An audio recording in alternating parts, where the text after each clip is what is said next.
Delhi police हो, भारत की सरकार हो, सबके दमन के तमाम जो हथकंडे थे, उन हथकंडों को धता बताते हुए 9 अगस्त 2011 को हम लोगों ने यहाँ पर बैरिकेड लगाया था। उस बैरिकेड को चलाते हुए जब हम लोग खत्म कर रहे थे कार्यक्रम, तो हम लोगों ने कहा था कि अगर भ्रष्टाचार और कॉर्पोरेट लूट के खिलाफ इस देश की सरकार कोई ठोस कदम नहीं उठाती है, अगर कॉर्पोरेट लूट को बंद करने की कोशिश नहीं की जाती है, नई आर्थिक नीतियों को वापस लेने की कोशिश नहीं की जाती है, भ्रष्टाचार को रोकने के लिए एक प्रभावी चरणों कानून नहीं बनाया जाता है, तो हम 9 अगस्त 2011 के दिन हम लोगों ने ऐलान किया था कि अगली 9 अगस्त को भी हम आएंगे और उस पर भ्रष्टाचार और कॉर्पोरेट लूट के बंद करके तोड़ देंगे। और आज इस 9 अगस्त 2011 को हम लोगों ने देखा कि पिछले 1 साल में जहां इस देश की जनता ये मांग कर रही थी कि भ्रष्टाचार को रोकने के लिए एक प्रभावी चरणों कानून बनाया जाए, जहां ये लोग कह रहे थे कि जल मंडल जमीनों की लूट को रोकने के लिए, कॉर्पोरेट लूट को रोकने के लिए नई आर्थिक नीतियों को वापस किया जाए, हम लोगों ने देखा कि क्या हुआ। हम लोगों ने देखा कि क्या हुआ, कुछ भी नहीं रुका, कोई प्रभावी चरणों कानून नहीं बना। इसलिए हम इस बात को कहते हैं कि आज फिर से हम यहाँ आए हैं भ्रष्टाचार और कॉर्पोरेट लूट के बैरिकेड को तोड़ने के लिए आए हैं। और मैं आपसे पूछता हूँ कि आखिर क्यों न तोड़े भ्रष्टाचार और कॉर्पोरेट लूट का बैरिकेड। इस देश का छात्र नौजवान जब इस देश की सरकार से कहता है कि हमको समान और अच्छी शिक्षा दो, इस देश के हर नागरिक का हक है, उसको शिक्षा मिलनी चाहिए, उसको क्वालिटी एजुकेशन मिलनी चाहिए। इस देश की सरकार क्या कहती है, हमारे पास पैसा नहीं है शिक्षा में खर्च करने के लिए, हमारे पास पैसा नहीं है आपको समान शिक्षा देने के लिए, क्वालिटी एजुकेशन देने के लिए। लेकिन जिस बजट में ये शिक्षा के लिए पैसा नहीं देते, उसी बजट में हर साल ये 5 लाख करोड़ रुपए कॉर्पोरेट घरानों को टैक्स में छूट देते हैं। मैं आपसे पूछता हूँ, क्या हमें ये मंजूर है कि हमारे देश की सरकार बजट से शिक्षा के लिए पैसा न दे, लेकिन कॉर्पोरेट घरानों को 5 लाख करोड़ रुपए की छूट दे? क्या हमें मंजूर है? और अगर हमें ये मंजूर नहीं है, अगर हमें कॉर्पोरेट घरानों को दी जा रही टैक्सों में छूट मंजूर नहीं है, अगर हम चाहते हैं कि बजट का 10वां हिस्सा शिक्षा पर खर्च किया जाए, तो आपसे कहता हूँ ये कॉर्पोरेट घरानों को दी जाने वाली इस लूट के बैरिकेड को आज तोड़ करके दिखा दिया जाए। जब हम इस देश की सरकार से कहते हैं, जब सरकार से कहते हैं कि सारे नौजवानों को रोजगार दो, सारे नौजवानों को रोजगार दो, सम्मान के साथ रोजगार दो, क्योंकि सम्मान के साथ रोजगार हिंदुस्तान के हर नागरिक का बुनियादी अधिकार होना चाहिए। क्या कहती है सरकार हमसे? सरकार हमसे कहती है नहीं जी, हम रोजगार के अधिकार को बुनियादी अधिकार का दर्जा नहीं देंगे, हम सबके लिए रोजगार की सम्मान के साथ रोजगार की गारंटी नहीं करेंगे। कुछ रोजगार जो देंगे वो मारुति और होंडा जैसे रोजगार देंगे, जहां पर एक तरीके से गुलामों की जिंदगी जीने के लिए हमारे भाई वहां विवश होते हैं। सरकार कहती है हमारे पास संसाधन नहीं, हमारे पास संसाधन नहीं है रोजगार देने के लिए। लेकिन मैं आपसे पूछता हूं, क्या संसाधन नहीं है इस देश में? इस देश के भीतर जितने भी प्राकृतिक संसाधन हैं, उन प्राकृतिक संसाधनों का क्या किया जा रहा है? तेल हो, स्पेक्ट्रम हो, कोयला हो, यहाँ पे खेती योग्य जमीनें हो, ये तमाम प्राकृतिक संसाधन जो जल जंगल है, जिन पर इस देश की जनता का हक होना चाहिए, और जिन प्राकृतिक संसाधनों के इस्तेमाल से यहाँ के लोगों को रोजगार मिलना चाहिए, आज वो प्राकृतिक संसाधन कॉर्पोरेट घरानों को लूटने के लिए दे दिया जा रहा है। मैं आपसे पूछता हूँ कि क्या हमें ये मंजूर होगा कि हमारे प्राकृतिक संसाधन कॉर्पोरेट घरानों को दे दिए जाए और हमारे रोजगार के लिए उनका इस्तेमाल न किया जाए? क्या हम ये मंजूर करेंगे?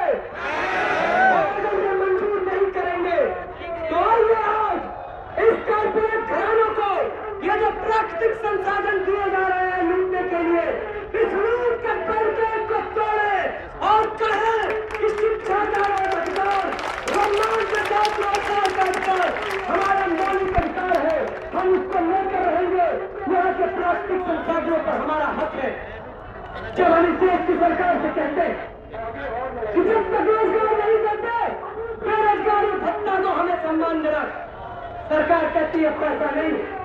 कुछ जगहों पर करने का कुछ नाटक किया जाता है लेकिन बेरोजगारी भत्ता नहीं किया जाता। लेकिन क्या पैसा नहीं है? हमारे धन में करोड़ों रुपए तमाम कारपोरेट घरानों के, तमाम भ्रष्टाचारियों के काले धन के रूप में देश विदेश में जमा है।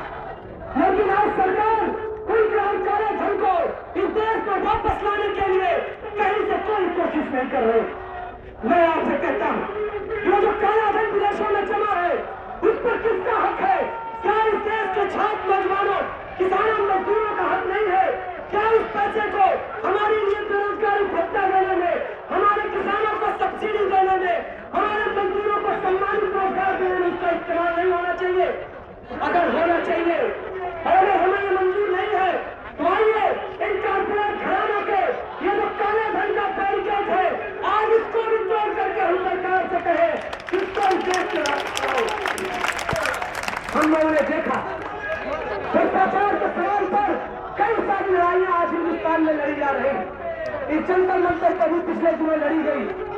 निश्चित तौर पर उस लड़ाई के कुछ भाइयों के साथ हमारा समर्थन रहा। हम लोगों ने भी प्रभावी जन लोकपाल की बात की, लेकिन हम जानते हैं सरकार ने जो दगाबाजी की, जो गद्दारी की देश की जनता के साथ और कहा कि जन लोकपाल तो हम लाएंगे पिछली बार, लेकिन जिस तरह का जन लोकपाल लेकर के आए जिसके भीतर आज किसी भी बड़े भ्रष्टाचारी की गर्दन जिसमें नहीं फंसती, जिसमें केवल दिखावे का है, बल्कि अगर उसको पूरा देखिए तो भ्रष्टाचारियों को बचाने वाला जन लोकपाल है। मैं आपसे पूछता हूँ क्या ऐसे जन लोकपाल को हम लोग मंजूर करेंगे?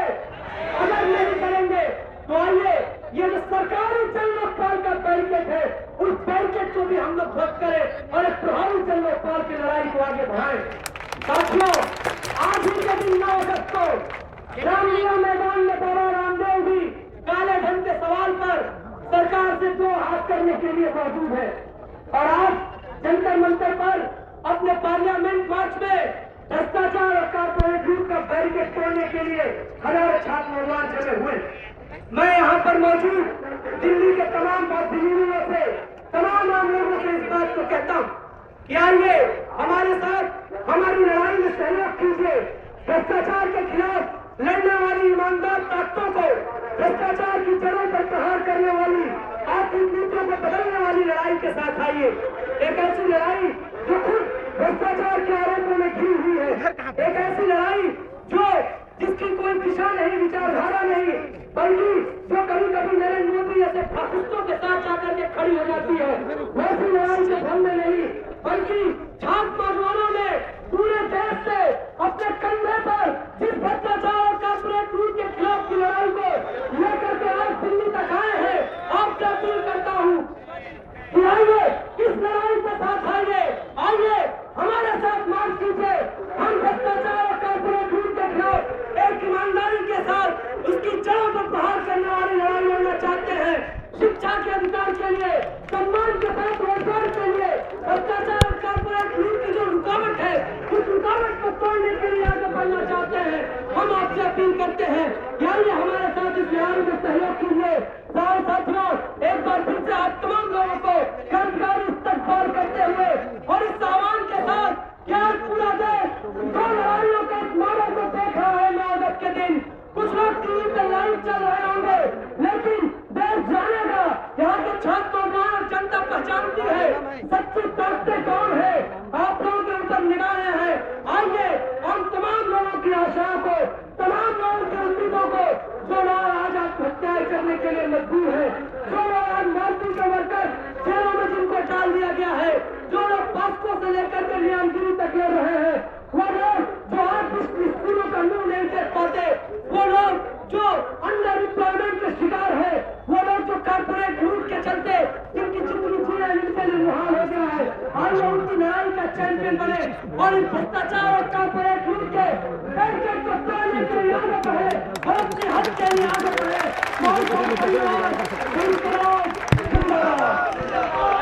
जो भी आगे आएगा ना बुलवाते हैं कांग्रेस रवि राय को बहुत बहुत धन्यवाद। और छात्र नौजवानों के सभा को संबोधित करने के लिए इनकलाबी नौजवान सभा के राष्ट्रीय उपाध्यक्ष कांग्रेस अमरजीत कुशवाहा को आमंत्रित करते हैं। साथी अमरजीत कुशवाहा।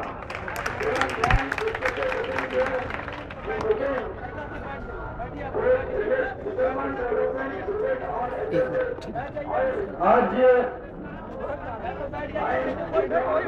छात्र युवा मार्च के अवसर पर इस सभा को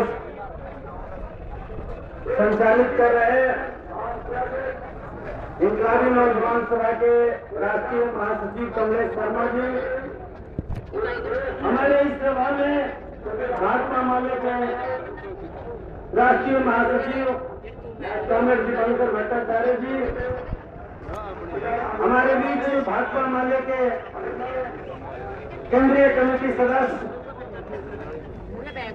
सुपन मुखर्जी जी, पूरे देश के कोने कोने से आए हुए छात्र नौजवान दोस्तों और पूरे देश के तमाम राज्यों के आए हुए नेतृत्वकारी साथियों, आयशा और इनॉस के राष्ट्रीय नेतागण, मैं तमाम लोगों को इनकलाबी नौजवान सभा बिहार राज्य की ओर से क्रांतिकारी लाल सलाम अभिनंदन करता हूं। साथियों, आज ही के दिन पिछले 1 साल पहले दिल्ली के इसी जंतर मंतर पर हम लोग आए थे और 100 घंटे का बैरिकेड लगा करके, उस समय भी दिल्ली पार्लियामेंट चल रहा था और हम लोगों ने मांग किया था कि देश के अंदर जो कारपोरेट लूट है, कारपोरेट घरानों को बड़े पैमाने पर जो छूट दिए जा रहे हैं और देश के संपदा को चुरा करके काले धन के रूप में विदेशों में जमा किए गए हैं, इस पैसे को लाया जाए और ला करके हिंदुस्तान के छात्र नौजवानों पर, हिंदुस्तान के किसान मजदूरों पर उस पैसे को खर्च किया जाए। हम लोगों ने उस समय भी इस मांग को उठाते हुए ये कारगर जन लोकपाल कानून इस देश के पार्लियामेंट से पास करके भ्रष्टाचार पर अंकुश लगाया जाए। लेकिन हमारे इस देश के बाहरी सांसद, पार्लियामेंट में बैठे हुए पूरे हिंदुस्तान के तमाम मेंबरान, छात्र नौजवानों के 100 दिन के बैरिकेड के बाद भी 1 साल गुजर गए हैं, लेकिन आज तक कोई पहल नहीं किया है और उल्टे में जन लोकपाल कानून के बदले एक उलूल जुलूल किस्म के तमाम भ्रष्टाचारियों को बचा लेने लायक पार्लियामेंट के भीतर एक कानून बनाने की कोशिश चल रही है। निश्चित तौर पे पिछले दिनों हम लोगों ने फैसला लिया कि अगर इस बार हिंदुस्तान का पार्लियामेंट जब चलेगा, सदन चलेगा, तो पूरे हिंदुस्तान में हम 100 दिन का अभियान चलाते हुए हजारों हजार छात्र नौजवान इस बाहरी पार्लियामेंट को यह बताएंगे कि अगर हिंदुस्तान के छात्र नौजवानों के पक्ष में कारपोरेट लूट और भ्रष्टाचार पर रोक नहीं लगा तो इस बाहरी संसद को हम नहीं चलने देंगे और इसके बैरिकेड को हम तोड़ेंगे।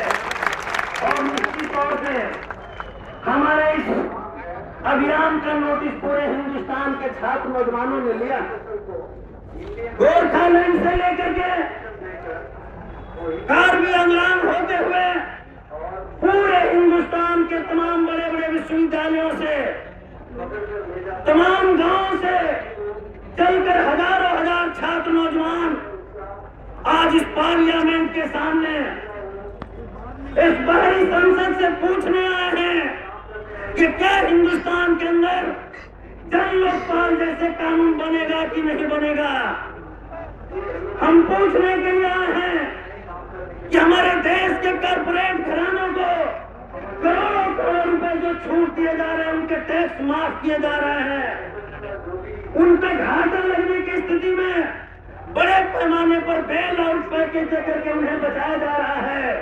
जबकि हम गांव में देखते हैं जिनके हम लोग बेटे हैं किसानों के, किसान का फसल मारा जाता है, पूरा का पूरा हिंदुस्तान में जगह जगह काल पड़ जाते हैं, भूख से मौतें होने लगती है, किसान सल्फास की गोलियां खा खा करके आत्महत्याएं करते हैं। लेकिन इस देश के पार्लियामेंट के पास 1 रुपया उन किसानों को देने के लिए नहीं रहता है।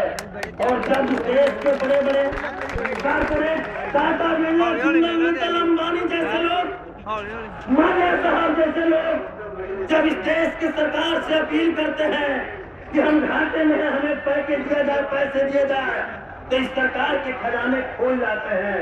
यह बात साबित हुआ है कि हिंदुस्तान का जो पार्लियामेंट है, जरूर हम लोग के चुने हुए सरकार, हम ही सब छात्र नौजवान इस्तेमाल होते हैं, वोट डालते हैं और चुन करके इस पार्लियामेंट में बैठते हैं, लेकिन ये हमारा नहीं है, ये हिंदुस्तान के किसान मजदूर और छात्र नौजवानों के नहीं है। और इसीलिए हम लोगों ने फैसला किया है तमाम साथियों से कहते हुए कि निश्चित तौर पे साथियों, इस मुल्क के ही एक एजेंसी की ओर से अर्जुन सेन गुप्ता का रिपोर्ट बता रहा है कि हिंदुस्तान का 77% आदमी 20 रुपया के रोज की आमदनी पर जी रहे हैं। आप गांव में देख रहे हैं वो 20 रुपया पर किस तरीके से जी रहे हैं। 90% हिंदुस्तान के छात्र नौजवान खिचड़ी वाले स्कूल में पढ़ते हुए और हाई स्कूल पास होते होते उनकी शिक्षा दम तोड़ देती है। बड़े बड़े इंजीनियरिंग कॉलेज, प्राइवेट कॉलेजेस खोल रहे हैं। ये शिक्षा का जो बजारीकरण हो रहा है और बड़े पैमाने पर लोगों को शिक्षा से वंचित किए जा रहे हैं। निश्चित तौर पर मित्रों, हम कहना चाहते हैं कि 100 में 77 आदमी जो 20 रुपये पर जी रहे हैं और बाकी मुट्ठी भर लोग इस देश के पूरे पैसे को लूट करके राज भोग रहे हैं, मलाई खा रहे हैं। यह हिंदुस्तान के किसान मजदूरों का है। ये टाटा, बिरला और अंबानी के पास का देश नहीं है, ये छात्र नौजवानों का देश है और इस मुल्क पर हमारा अधिकार है। आज हम इस पार्लियामेंट के बैरिकेड को तोड़ करके इस भारी पार्लियामेंट के काल पर तमाचा देते हुए यह बताएंगे कि होश में आ जाओ, नहीं तो पूरे हिंदुस्तान के छात्र नौजवान एक बड़े आंदोलन के माध्यम से ऐसी बाहरी संसद को कभी नहीं बनने देगा और एक नई ताकत आंदोलनों से पैदा करके इन ताकत, चाहे वो भाजपा हो, चाहे कांग्रेस हो, जो देश के भीतर साथ हो चुकी है, चाहे नीतीश कुमार हो, चाहे उत्तर प्रदेश के अंदर अखिलेश सिंह की सरकार हो, छात्र नौजवानों के साथ सरकार में भारी विश्वासघात किया है। ऐसे सरकारों के खिलाफ एक बड़े आंदोलन खड़ा करके और पूरे हिंदुस्तान को इस लाल झंडे के नेतृत्व में एक नया विकल्प, एक नया आंदोलन से पैदा करेंगे। तो आंदोलन को यही बात कहते हुए तमाम साथियों को क्रांतिकारी अभिनंदन करते हुए लाल साहब।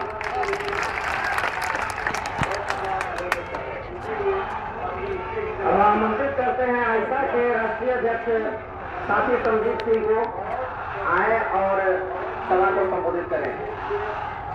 जेएनयू स्टूडेंट यूनियन के प्रेसिडेंट कांग्रेस सुचिता डे जहां भी हो मंच पर आ जाए।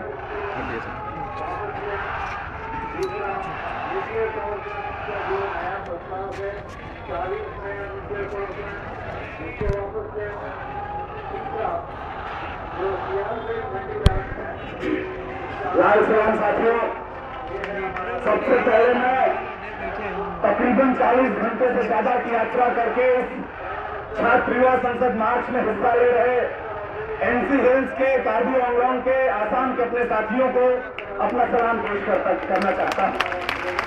मैं तमिलनाडु से, महाराष्ट्र से, कर्नाटक और आंध्रा से हमारे जो छात्र नौजवान साथी आए हैं, जो लगातार पूरे रास्ते भर जिनको हरास किया गया, जिनको आगरा में गिरफ्तार करके उनके ऊपर 70,000 का जुर्माना लगाया गया, उस जुर्माने से, गिरफ्तारी से लड़ते हुए आज इस संसद मार्च में पहुंचे हैं। मैं उनको अपनी तरफ से लाल सलाम पेश करता हूं।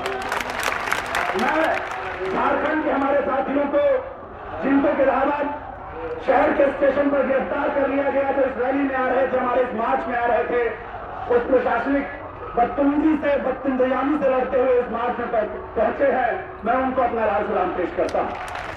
और हमारे तमाम सारे दोस्त जो बंगाल से, उड़ीसा से, पंजाब से, उत्तराखंड से, उत्तर प्रदेश से, मध्य प्रदेश से, राजस्थान से और देश के तमाम सारे हिस्सों से जो छात्र नौजवान आए हुए हैं भ्रष्टाचार के इस बैरिकेड को तोड़ने के लिए। साथियों, भारत छोड़ो आंदोलन की इस बरसी पर, भारत छोड़ो आंदोलन का जो नया चैप्टर आज से आप लिखने जा रहे हैं, उस नए चैप्टर की शुरुआत पर मैं आप सबको एक बार क्रांतिकारी लाल सलाम पेश करता हूं। कुछ ही बातें मुझे कहनी है।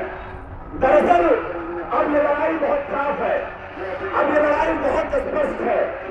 ये लड़ाई भ्रष्ट ताकतों के बीच और युवा भारत के बीच की लड़ाई है। ये लड़ाई करप्शन फ्री इंडिया और यंग इंडिया के बीच की लड़ाई है। हम इसलिए कह रहे हैं कि यंग इंडिया के बीच की लड़ाई है क्योंकि आज हिंदुस्तान में जो हम हैं, जो यंग इंडिया है, वो 85 करोड़ है।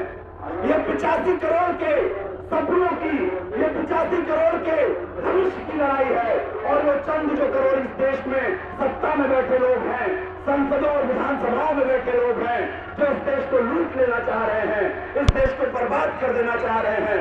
लूट और बर्बादी के खिलाफ नया हिंदुस्तान बनाने की, यंग इंडिया का यंग एक देश बनाने की, एक नया देश बनाने की लड़ाई है। साथियों, आज हमारे देश में रेवड़ी बांटी जा रही है। सुब्रत कांत सहायक मिनिस्टर है, वो प्रधानमंत्री को खत लिखता है कि मेरा भाई उसको 2 कोयले की खदान दे दो, तो इस देश का प्रधानमंत्री उसको 2 कोयल माइने अलॉट कर देता है। कोई एक आंध्र प्रदेश का बिजनेसमैन चीफ प्राइम मिनिस्टर को चिट्ठी लिखता है कि मैं जूता बनाने की कंपनी है मेरे पास, मुझे भी 2-3 खदान दे दो कोयले की, तो उसको भी हमारा प्राइम मिनिस्टर 2-3 कोयले की खदानें दे देता है।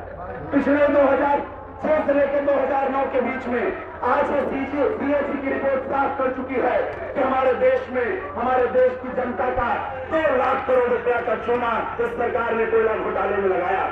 ये जो रेवड़ी बांटने का चलन चल रहा है, ये कहीं हमारी कंपनियों को, हमारे जो तमाम सारे नवरत्न कंपनियां हैं, हमारे पब्लिक सेक्टर कंपनियां हैं, कल कारखाने हैं, ये जो उनको बांट देने का चलन चल रहा है।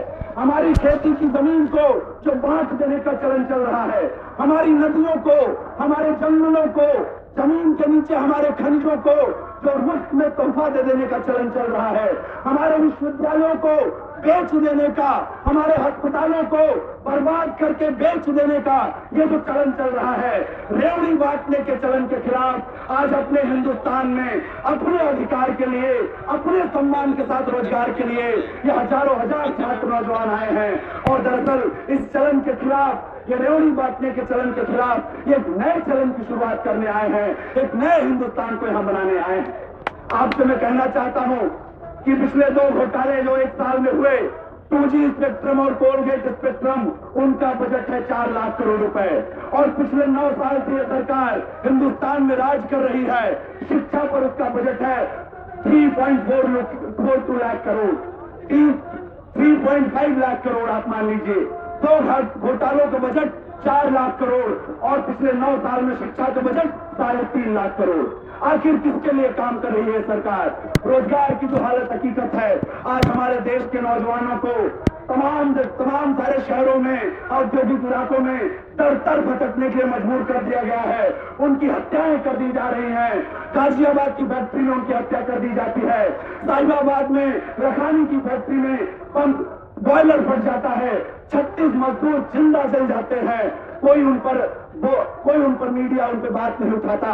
तमाम सारे डिस्कोर्स में वो लोग कहीं स्थापित नहीं होते, लेकिन मारुति के भीतर मजदूर अपने हक अधिकार के लिए आंदोलन करते हैं, उनका भयभीकरण किया जा रहा है। आज पूरे देश में शिक्षा मित्र नौजवानों से लेकर तमाम सारे जो नौजवान जो रोजगार के लिए, बेहतर भविष्य के लिए उम्मीद लगाए बैठे हैं, उनके साथ किस किस्म का सलूक किया जा रहा है, उस सलूक का जवाब देने आज हम लोग यहाँ पर आए हैं। भ्रष्टाचार के इस बैरिकेड को तोड़ने के लिए, शिक्षा और सम्मान के साथ रोजगार के अधिकार को एसर्ट करने के लिए आज हम लोग यहाँ आए हैं, इस उम्मीद के साथ कि हमारे तमाम सारे साथी जो आज इस भ्रष्टाचार के बैरिकेड को तोड़ने के लिए यहाँ पर पहुंचे हैं, हम लोग इतिहास का एक नया पन्ना खोलने जा रहे हैं। 74 का नया चैप्टर हम लोग खोलने जा रहे हैं। भारत छोड़ो आंदोलन का नया अध्याय हम लोग खोलने जा रहे हैं। और वो तमाम सारी फर्जी और जाली ताकतें जो नरेंद्र मोदी के सहयोग से जो तमाम सारे करप्ट कॉर्पोरेट घरानों के सहयोग से, काले धन के मालिकों के सहयोग से यहीं से 4 किलोमीटर दूर रामलीला में 5 सितारा प्रोटेस्ट कर रहे हैं, 5 स्टार मंच लगा है, वो हम जानते हैं। ऐसे भ्रष्ट और जाली लोग, ऐसे जंग लग चुके लोग जो सांप्रदायिक ताकतों के साथ मिलकर इस देश में भ्रष्टाचार की लड़ाई का चैंपियन बनना चाहते हैं, उनको भी आज सवाल पूछने का और चुनौती देने का वक्त है। हमारा ये मंच ऐसे जाली लोगों के खिलाफ भी मंच है। हमारा आज का बैरिकेड ट्रेकिंग ऐसे तमाम सारे जो भ्रष्ट ताकते हैं उनके खिलाफ भी एक संदेश है। इसी उम्मीद के साथ कि आज हम लोग अपनी पूरी ताकत एकजुटता के साथ, पूरे अपने अनुशासन के साथ भ्रष्टाचार के बैरिकेड को तोड़ेंगे। बहुत बहुत शुक्रिया। ICRY जिंदाबाद। धन्यवाद साथी संदीप जी।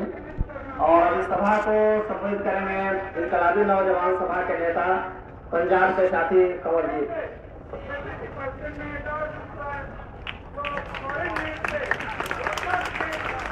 मंच पर बैठे CPI ML लिबरेशन के महासचिव और all India central council of trade union के महासचिव और तमाम नेतागण और देश के कोने कोने से आए मेरे बहुत ही जुझारू साथियों, हम लोग पिछले साल भी यहाँ पे काफी बड़ी गिनती में 100 घंटे के लिए लगातार बैरिकेड करके गए थे। एक साल के अंदर हम लोगों ने इस आंदोलन को बहुत आगे बढ़ते देखा।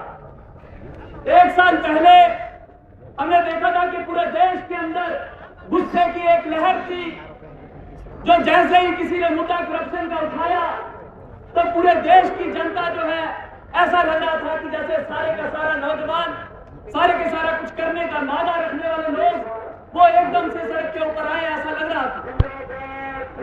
और उसको एक ऑर्गेनाइज और एक क्रांतिकारी दिशा देने का, उसको एक गहराई के साथ एक सीमा तक, एक सही हल तक पहुंचाने का जो कार्य आइसा और RYA ने उस वक्त उठाया था, हमने देखा कि उसके चलते देश की जनता का वो गुस्सा और भी ज्यादा बढ़ा, और भी ज्यादा गहराई तक गया और उसका काफी नए इलाकों के अंदर फैलाव भी हुआ। उसी का नतीजा है कि आज हम उससे कहीं ज्यादा गिनती के अंदर, कहीं ज्यादा समझदारी और कहीं ज्यादा जोश लेके यहाँ दोबारा दिल्ली के अंदर हाजिर। साथियों, ये जो दौर था जब हमने 100 घंटे का बैरिकेड करके इनको बोला था कि आप हमारी इन चीजों के ऊपर, इन जेन्युइन डिमांड्स के ऊपर आप गौर कीजिए, तो वो गौर नहीं किया गया। गौर नहीं किया गया, सिर्फ इतना ही नहीं है, उसके अलावा यह भी किया गया कि जानबूझकर और बहुत सोची समझी नीति के तहत वो तमाम हमला जो जिसके जवाब में, जिस हमले का विरोध करने के लिए हम यहाँ 100 घंटे का बैरिकेड करके गए थे, वो सारे का सारा हमला और जोरदार तरीके से जनता के ऊपर किया गया। बड़ी गिनती के अंदर यहाँ पे करप्शन और घोटाले जो है वो सामने आए, जो संसाधनों की लूट के नए नए मंजर जो है वो देखने को मिले। उसके भी अलावा जो यहाँ की ह्यूमन फोर्स है, हमारा देश नौजवानों का देश कहलाया जाता है, हमारा देश मेहनत कशों का देश है। इस मेहनत कशों के, इस नौजवान मेहनत कशों के देश के, इसके पास एक बहुत बड़ा संसाधन है, हमारी श्रम शक्ति, हमारी मेहनत कशों की ताकत। और पिछले समय के अंदर हमने देखा मेहनत कशों की ताकत को लूटने का, मेहनत कशों की ताकत को निजीकरण के जरिए, ठेकेदारी के जरिए, तमाम तरह की चीजों के जरिए इस बहुमूल्य साधन को बुरे तरीके से लूटा गया पिछले समय में। उसी की वजह है कि हमारी जनता के अंदर रोष और ज्यादा गहरा गया। उसी की वजह है कि आज यहाँ पे जब हम पिछली बार पंजाब से हम लोग आए थे तो कुछ दिनों से ही साथी आए थे, लेकिन आज हम पाकिस्तान की सरहद के साथ लगता हमारा गुरदासपुर जिला है। आज हमारे गुरदासपुर जिले के साथी बड़ी गिनती में हमारे साथ शामिल हुए। हम देश की हदों को एक हद से दूसरे हद तक जोड़ने में कामयाब हुए और उसको हम यहाँ लेके आए हैं। इसलिए हम ये समझते हैं कि ये तमाम हमारे सामने जो रोष जनता का इस रैली के रूप में, इस जनता के रूप में हमारे सामने आया, इस रोष का सही प्रदर्शन, इस रोष का पूरे देश के सामने सही प्रगटावा होना चाहिए। और उसी के चलते जो तय किया गया स्टेज से, मैं उम्मीद करता हूँ पूरे जोश और प्रेम के साथ तमाम नौजवान साथी, तमाम स्टूडेंट साथी और जो हमारे वर्कर हैं जगह जगह से, जो नौजवान वर्कर हैं, वो पूरे जोश के साथ इस अभेद किले को, जिसको अभेद बनाया गया है, उस किले की दीवार को आज हिला के जाएंगे। इसी आपसे अपील के साथ मैं अपना स्थान ग्रहण करूंगा। धन्यवाद। नाम सलाम। सभा को संबोधित करने के लिए हम आमंत्रित कर रहे हैं आयशा नेत्री और जवाहरलाल नेहरू विश्वविद्यालय छात्र संघ के अध्यक्ष कामरेड सुचेता डे को। वे आए और सभा को संबोधित करें।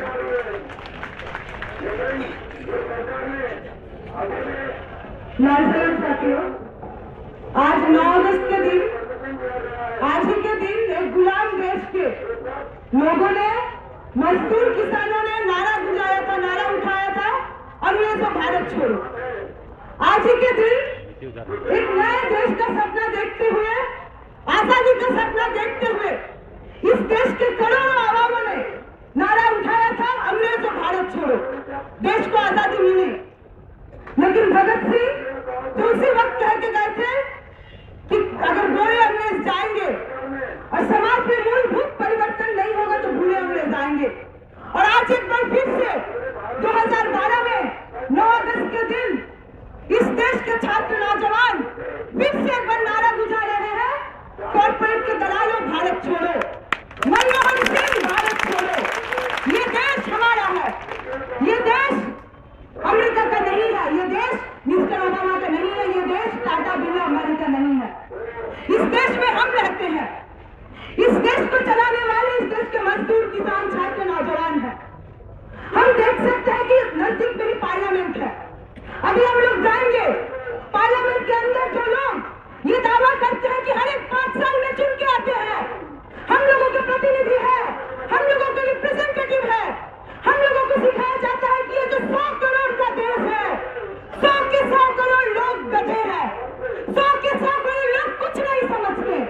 ईस्ट इंडिया कंपनी आया था, अंग्रेज आए थे, कहे थे कि ये देश हमारा है, कानून कैसा होगा हम तय करेंगे, तुम जिंदा रहोगे, मरोगे, इंसानों की तरह जियोगे या जानवरों की तरह जियोगे, वो अंग्रेज तय करेंगे। और आज इस देश के पार्लियामेंट के अंदर बैठे हुए लोग, हमारे प्रधानमंत्री, world renowned economist Manmohan Singh ji, corporate के दलाल लोग, सारे करोड़पति पार्लियामेंट के अंदर बैठ के तय कर रहे हैं कि इस देश का 100 करोड़ जनता इंसान की तरह नहीं, जानवर की तरह जिएगा। हम लोगों को कहा जाता है कि पैसा नहीं है, 1,76,000 करोड़ रुपए कुछ चंद पूंजीपति घरानों के हाथ में भेंट किया जाता है। हर दिन 240 करोड़ रुपए से ज्यादा पूंजीपतियों को भेंट किया जाता है। हम लोगों को कहा जाता है यूनिवर्सिटी नहीं मिलेगा।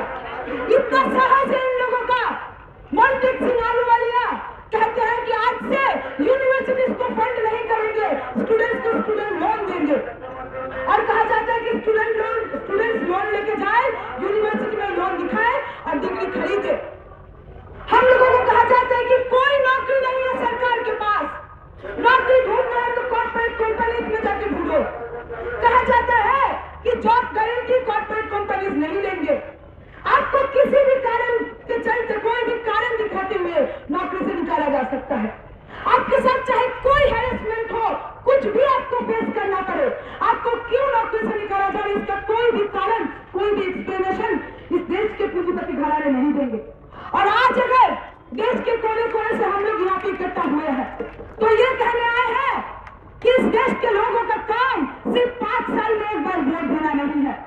हम कोई वोट गिविंग मशीन नहीं है, हम इंसान है और इस देश के सिटीजन है। साथियों, आज जब हम पार्लियामेंट में जाएंगे तब हम देखेंगे कि बीच में बहुत सारा बैरिकेड लगा हुआ है।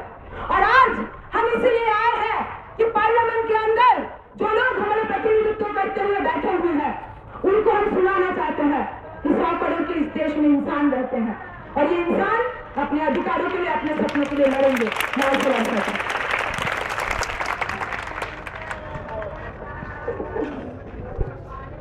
साथियों, हमारे बीच में गणतांत्रिक युवा मोर्चा दार्जिलिंग के साथी शेखर छेत्री मौजूद हैं। हम उनसे निवेदन करेंगे कि वे हमारे बीच पर में आए हैं, वे हम लोग को 2 मिनट संबोधित करें।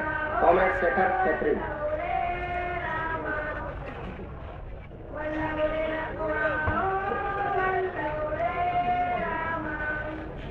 कार्रवाई ऐसा का नेतृत्व में जो ये भ्रष्टाचार के विरुद्ध में धरना चल रहा है, उस धरने में उपस्थित मेरा साथियों, मैं आपसे ये कहना चाहता हूँ, हम गोरखालैंड से आए हैं। हमारी ये बहुत पुरानी मांग है गोरखालैंड, ये सदियों से चल रही हमारी आंदोलन। 1907 साल से हम ये आंदोलन कर रहे हैं और जब जब हम भारत सरकार को ये हमारी मांगे बताते हैं, हमारी मांगे कभी सुनवाई नहीं हुई। तो भारत सरकार हमें ये कहते हैं कि तुम गोरखा हो, तुम इस देश के वासी नहीं हो, तुम विदेशी हो, तो तुम्हारा मांग यहाँ नहीं सुनवाई होगी। ये बड़े दुख की बात है साथियों। 1947 में जब इस देश स्वतंत्र हुआ था फिरंग के हाथ से, उस वक्त से हम इस गोरखा इस देश के वासी है। हम ये कल भी कह रहे थे इस जंतर मंतर में, आज भी इस भीड़ में कह रहे हैं साथियों। 80 के दशक में दार्जिलिंग में ये आंदोलन बहुत जोर से, ये आंदोलन दार्जिलिंग में हुआ था, हमारे मांग के गोरखालैंड के आंदोलन। मगर उस वक्त भी हमारे सुनवाई नहीं हुई। केंद्र सरकार, राज्य सरकार और उस समय के तथाकथित हमारे GLF का नेतृत्व सुभाष रक्तपूर्ण आंदोलन था, लेकिन षड्यंत्र पूर्वक स्टेट गवर्नमेंट, सेंट्रल गवर्नमेंट और सुभाष के बीच में एक समझौता हुआ। उसके बाद दार्जिलिंग में DGSC एक एजेंसी वहां पर सरकार ने वहां पर गठन किया। मेरे कहने का मतलब क्या है, उस DGSC में दार्जिलिंग को गोरखाओं के विकास के लिए केंद्र और राज्य सरकार ने अरबों रुपया वहां पर सैंक्शन करके भेजा था। मगर उस समय का वहां का राजा सुभाष और उनके भक्तों ने, संतों ने उस विकास के लिए आए हुए पैसे को सब बर्मा लूट करके अपने जेब में और बैंक बैलेंस में रखा था। हमने उस वक्त भी इस भ्रष्टाचार के विरुद्ध में बहुत आवाज उठाई। पश्चिम बंगाल में वामपंथियों की सरकार था, उस वामपंथियों की सरकार को हमने कहा था ये जो भ्रष्टाचार हो रहा है इसका हिसाब किताब आपको देखना पड़ेगा, लेना पड़ेगा। मगर उस वक्त ज्योति बसु और बुद्धदेव की सरकार ने इस बर्मा लूट को आंख पर कान बंद करके लूटने दिया। साथियों, मैं ये छोटा यहाँ से कहना चाहता हूँ, देश में अभी कॉर्पोरेट हाउस जो लूट रहे हैं, जो भ्रष्टाचार हो रहा है, इस भ्रष्टाचार के विरुद्ध में संपूर्ण यहाँ पर जो जितना भी साथियों आए हैं, युवा की और छात्रियों के, हम सब एक होकर आगामी दिन में एक स्वच्छ और अच्छा भारत निर्माण करने के शपथ देते हुए मेरे ये छोटे शब्द मैं यही शेष करता हूँ। धन्यवाद। इनका जिंदाबाद। No, it's not fair, Bharti. It's not fair. और शेखर क्षेत्री को बहुत बहुत धन्यवाद। और इस सभा को इनकलाबी नौजवान सभा के नेता कॉमरेड बालमुकुंद भुरिया सपोर्ट करेंगे।